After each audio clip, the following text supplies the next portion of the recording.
How to heal betrayal trauma and bounce back stronger. Healing's abandonment. It might be a betrayal at work or from a friend, and it's not just emotional. It wounds us at that survival level, so we don't feel safe in the world. And the impact of betrayal trauma is that you are triggered as fuck. You are always expecting the next betrayal. This is called hypervigilance. It also erodes the way you feel about yourself. Taking on that betrayal.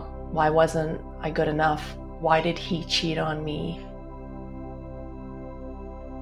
When I found out my ex was cheating, I felt so much shame. I took his cheating on and I didn't realize that he was cheating over there and it didn't have anything to do with me. And when I really look back, he had been talking about cheating with his exes. I just didn't want to hear it. But it somehow erodes the way we feel about ourselves and our self-worth.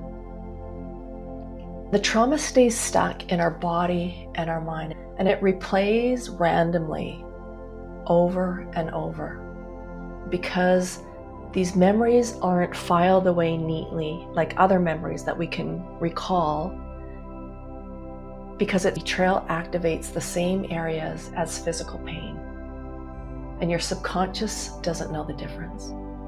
The subconscious mind has a role in betrayal trauma.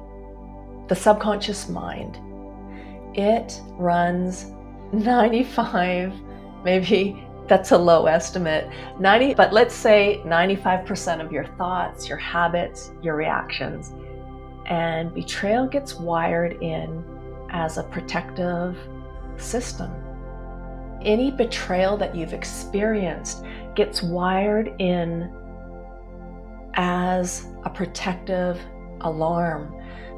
So you might find yourself avoiding closeness, or if there was infidelity and you chose to stay with your partner, which I did not, because he kept lying, and I realized that he was more committed to lying and cheating than he was to me and our relationship. But if you do stay with a partner after infidelity, you may obsessively check your partner's phone without realizing why.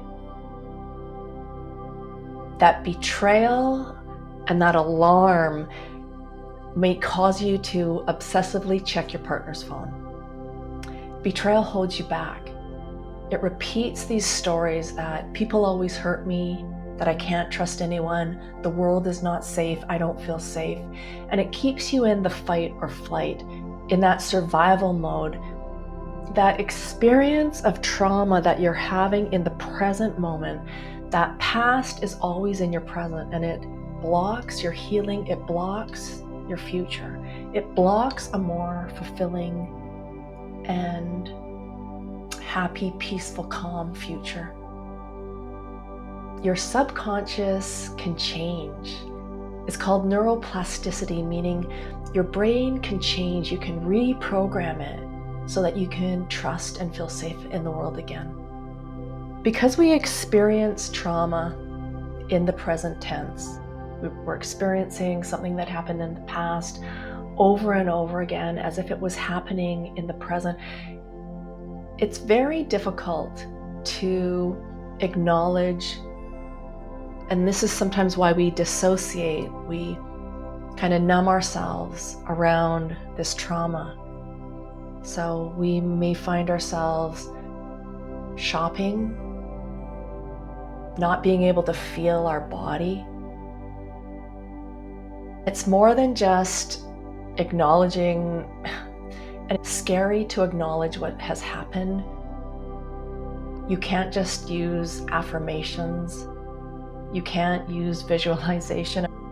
You can't just release it and let it go. To really resolve that trauma, to put it into the past, you need the help of your subconscious, because talking about your trauma doesn't help. At the level of your conscious mind, trying to understand it and use logic trying to understand it and get insights about it can help.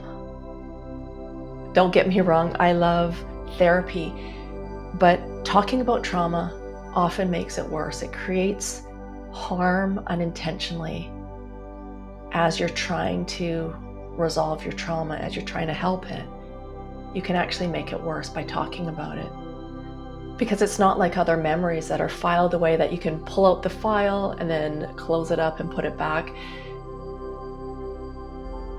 You can't access traumatic memories like that. They rule you. They come back randomly in your thoughts, in feelings of overwhelm in your body and in your mind. And the subconscious allows you to heal without using words at that level where this trauma exists, where it's stored. It's subconscious, meaning it dictates in a random way when you're going to remember, when you're going to feel that trauma and experience that trauma again. So trying to resolve trauma logically, through understanding, through logic, through insights, can only take you so far. So to resolve trauma and put your betrayal into the past, you need to work at the level where that trauma exists, at a level where words aren't enough, at that level where they exist and you experience them in your body randomly through those thoughts that all the talking in the world can't resolve. And I always say that logic and understanding can't fix emotions.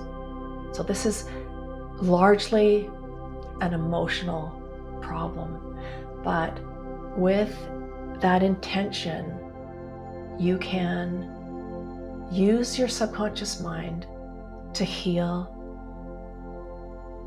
to gently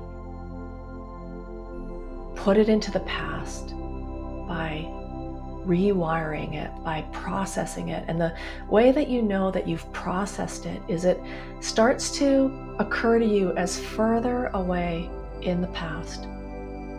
And you won't experience it as something that's happening in this moment, in the present moment. And it won't take up all of your future.